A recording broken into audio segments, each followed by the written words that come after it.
Peter Parker, you are not getting any younger.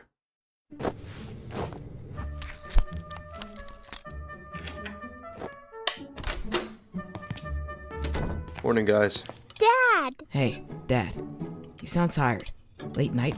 Yes, Richard, it was. What are we eating, May? Bacon! Mom made extra. It's over by the thing. Nice. She also happened to... Yup, in the pot. Thank God for Mom. Thank God for coffee. And I gotta say, Tiger, you look like you need it. Morning, MJ. That bad? A little rough around the edges. I didn't hear you come to bed. It was late. I didn't really sleep. Didn't sleep or couldn't sleep? A little of both. That's to be expected, right? Today is, well, you know. Not a toy, kiddo. You want to talk about it? Yes, I do. But right now, I gotta run. I promised I'd head into the office, and then we have that thing, but yes. We'll talk later, okay? Count on it. Alright. Bye, guys. Bye, Dad! Hey, Betty? Hello, Peter. Any word on what's... Parker! Parker! Oh, hey there, Peter. Morning, boss. How are... No time for chit-chat. Parker! Parker! My ears work fine, Jonah. There's no need to yell. Then why didn't you answer? Because you were yelling. Yeah, but I only yell because you're old, and I worry you can't hear. What? Exactly. Is there something you need, Jonah? Our meeting at 4. I just found out that the money's insisting all the management be there. But I know you got your thing, and... well, I can try to push it back if you need me to. It's not a problem. I'll be back. Okay. Here's your guy. Hey, Ben. Ready to go? I was ready 15 minutes ago, Peter. Why are you late? Well, it's probably because I was neither on time nor early. That's cute. Kids these days. Always being cute. Always being clever. Not clever enough to show up on time. But clever, nonetheless. You guys should have your own show. Why would we need that? We have our own paper. All right, Jonah, I'll be back at 4. See you then. Peter, hold up a second. Where's your tie? I don't wear... Actually, I've never... I don't even think I own one. You have to wear a tie. Take your jacket off. How do you think he's doing? Have I ever told you how much we love to sit around and talk about our feelings, your uncle and I? Yeah, but how do you think he's doing? Your uncle is the toughest son of a gun I've ever met. Asking if he's okay is kind of like asking about the durability of stone or some other geological remnant of another time. Saying that, how about you and I, regardless of how it appears he's doing, keep a close lookout for any cracks we might see. Can we agree to that, Peter? Yeah. All right. All done. And while you're still not respectful, at least you look respectable. Thanks. If you really want to know how your uncle's doing, you can always just ask. Okay. And Peter, I'm going to want that tie back. So... everyone's wondering if you're doing okay. Everyone is not wondering if I'm okay, Peter. Everyone doesn't care. We work at the Bugle, so you and me were in the words business. If there's something you want to say, don't hide your intent. Just go ahead and say it. Then everyone will respect you more because you did. Okay, fair enough. I'm worried about you. Why? Why? What do you mean, why? You won't talk about what happened. You haven't said anything. Not a word about how you're doing or how you feel. Peter, you were 15 when your parents died and you came to live with May and I. That first year was hard for you. Heck, it was hard for all of us. But we loved you unconditionally. We protected you. I tried to teach you about the world and prepare you for it, while May was better at all this kind of stuff. But the one thing we never tried to do was replace your parents, because we couldn't. Now that was 20 years ago. It's been a long time. But has one day gone by that you didn't think about them? Is there one day that it doesn't hurt that they're gone? No. Then you know exactly how I feel.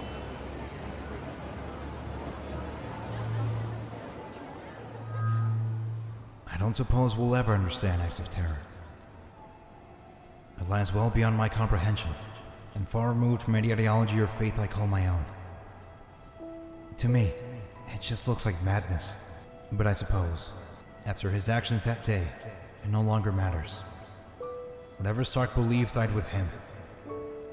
But what I do know is that years from now, decades from now, the memories of that man will fade, while the memories of the others who died on that day will not, because of you.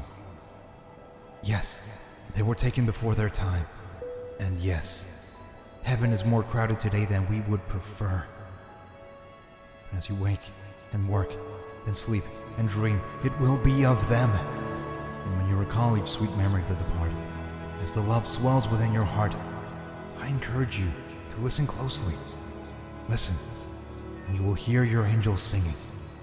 On the memorial behind me, you will find 2 names that belong to our last speaker. He is one of you. Their names were Norman and Emily Osborne, and this is their son, Harry. Thank you, Father. Emotional day. And Father Murdoch is right. The air is thick with memories. The one I keep thinking of, one I can't seem to stop thinking of, is from when I was 7. It was the first time my dad played catch with me. Now, I don't really like baseball, and he didn't like baseball, but there it is, haunting me. And it wasn't until today, really, that I figured out why. It's because in that moment, the entire world was just the ball, me, and my dad. Like that was the only thing that mattered. Like I was the most important person in the world.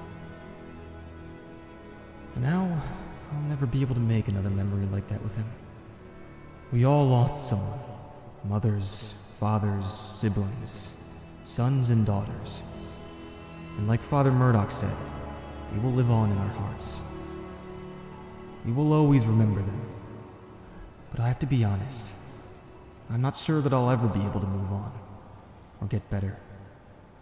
Because when I'm all alone, in the quiet of the night, it isn't angels I hear singing. I hear a ball hitting a glove. I hear screams and sirens. I hear all of us crying out in pain because a part of our future was stolen, and in exchange, all we got were memories. It's just not enough. And I'm not sure any of us should be expected to live with it. Well, except for the bit at the end, I thought that went as well as possible. Have you ever met the guy? Yeah, once. Seemed like a different person, but, completely different circumstances. Ben told me he interviewed his father quite a few times over the years, but he never really got a hint of who Norman Osborn really was. Billionaire businessman, ruthless competitor, founder of Oscorp Industries, and loving father. You never know, I guess. I guess. Maybe. Anyway, you guys headed back home? Yeah. Let's go, kids. Okay. Minus any major crisis, I'll be home in a bit. Bye, Dad.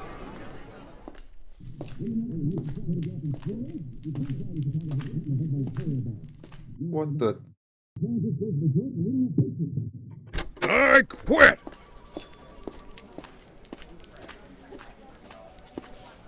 Go to your desk, Peter. Keep your head down. We'll catch up later. So, did I miss something? Yeah, you did. Ben, we've been informed that there is going to be some editorial reconstructioning at the paper. Jonah didn't care for much of the changes, so we're going to be making some changes at the behest of both the board and broader ownership in general. Pleased at your good fortune. After all, nature harbors a vacuum. What's that supposed to mean, Mr. Fisk? Jameson's out, and now the paper needs new leadership. You are the obvious choice, and so I suppose congratulations are in order, Mr. Parker. It seems you got yourself a promotion. That's if you want the job, of course, and if you can toe the line.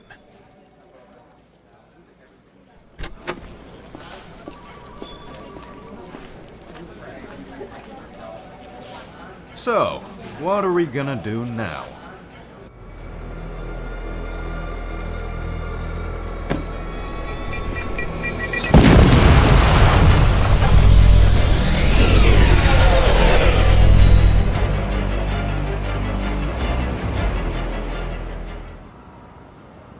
I'm not saying no, but are you sure that... I am. Come on, Ben. We're both old enough to know the definition of insanity. So why would we quit one job and then turn around and do the same thing all over again? The point is that this time it'll be different. Okay, still, why? Can you think of a single other thing you're good at? Not really. You? No, not anymore. We're gonna need a name. We're gonna need fire insurance. Sure. Because two old men sat down at a bar and set themselves on fire. The news. I tell you, Parker, I've been doing this for 30 years. And all I know for sure is that it's a dirty business. We'll do it better this time. We'll do it right. And what's that look like? Doing it right? It's easy. We tell the truth. The truth. The truth?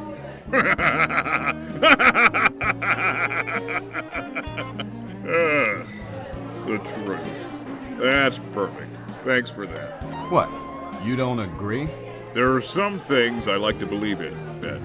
That I'm not gonna die alone, that there is such a thing as justice. But in this entire universe, there's only one thing I know for sure.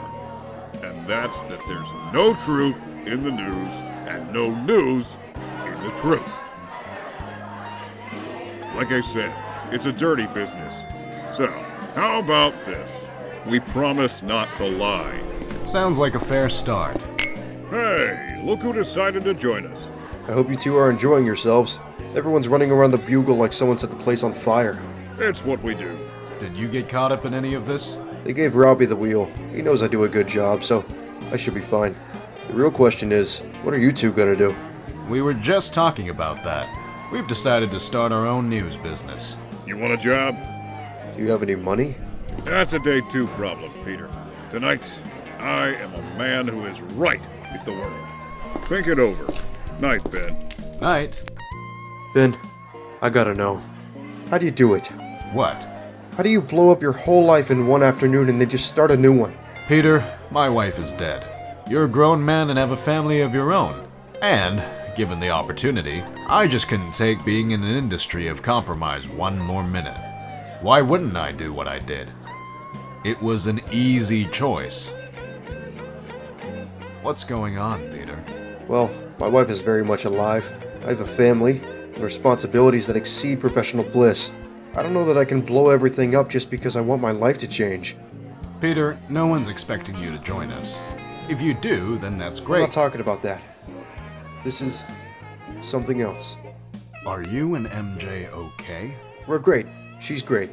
I think she deserves better than me, but she disagrees, which makes it even better. It's just, for the longest time, I thought something was wrong with my life, Ben. Something was wrong with me. I can't really explain it, but now I just know that I've been right all along, and I don't know what to do. You ever heard the saying, inaction is action? Yeah, sure. Well, that's just a garbage way of saying don't spend your life waiting for something to happen. Make it happen. I love you, son. But if you're walking around half asleep, anesthetized by your own life, then wake up.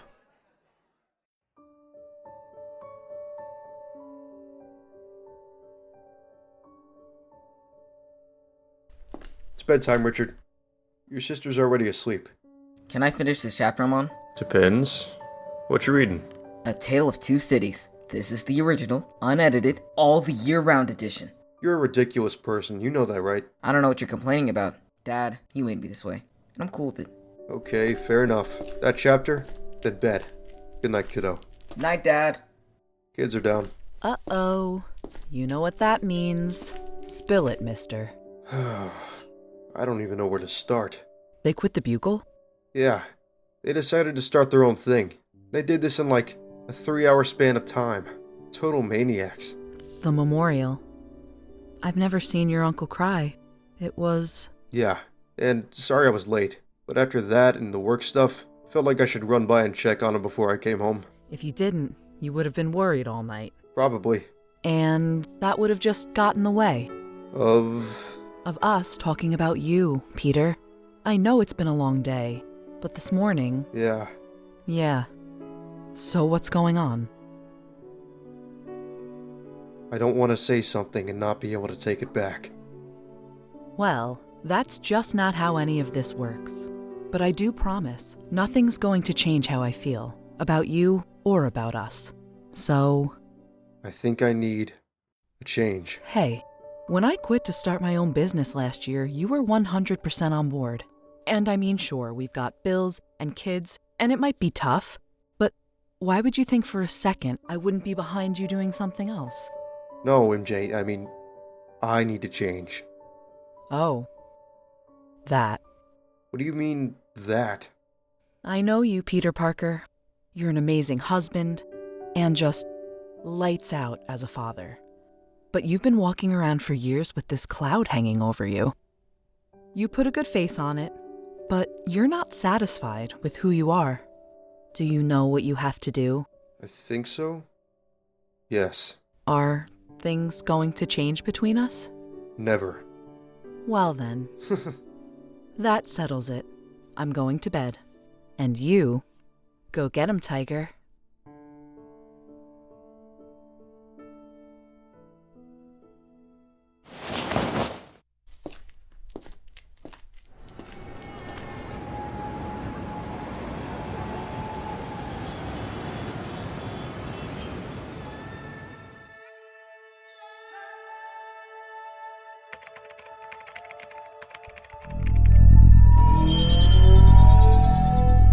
This, Parker. Peter Parker. This is for Parker. Peter Parker. Hello. If this has gone as I hoped, I'm speaking with Peter Parker. My name is Tony Stark, and while it's likely you know my father's name, you've probably never heard of me. I got bad news for you, kid. After what you did, everyone knows your name. I'm sending this to you from 6 months into the future. There was an attempt on mine and my companions' lives, and we only had seconds to escape before the orbital platform fired. What? So we went to the only safe place I could think of. I'm sorry that I can't be more specific than I'm about to be, but we have to be careful. Because this world is more complicated and dangerous than you could ever believe. And there's a component of faith to this that frankly is unavoidable. All I can ask is that you please listen carefully. This is for you. Inside is a Picotech stealth suit to mask your identity, and a bioorganic catalyst necessary for you to undergo post-human transformation. What in the world is that supposed to mean? 20 years ago, you were supposed to be bitten by a radioactive spider. This would have given you amazing powers, and with them, you would have become one of Earth's most prominent superheroes. Instead, a great evil traveled through all of time and erased almost all the heroes of this world from existence. You were one of them. He did this so that he and his confederates could treat Earth as some kind of experiment, an exercise in creating a society that could be perfectly directed and controlled. I'm repeating this with others like you, and in 6 months, if I've done this correctly, I will exit this room and find an Earth that has regained its heroes, and together we will free the world. It is my greatest hope that you are among our number. You were supposed to have a different life, Peter Parker. You were supposed to protect the innocent, save lives, and inspire the citizens of this world to be their best selves. And instead, all of that was taken from you. These people stole your future. These people robbed you of your destiny. The question is, do you want it back? I want it. Then wake up. Go get him, Tiger.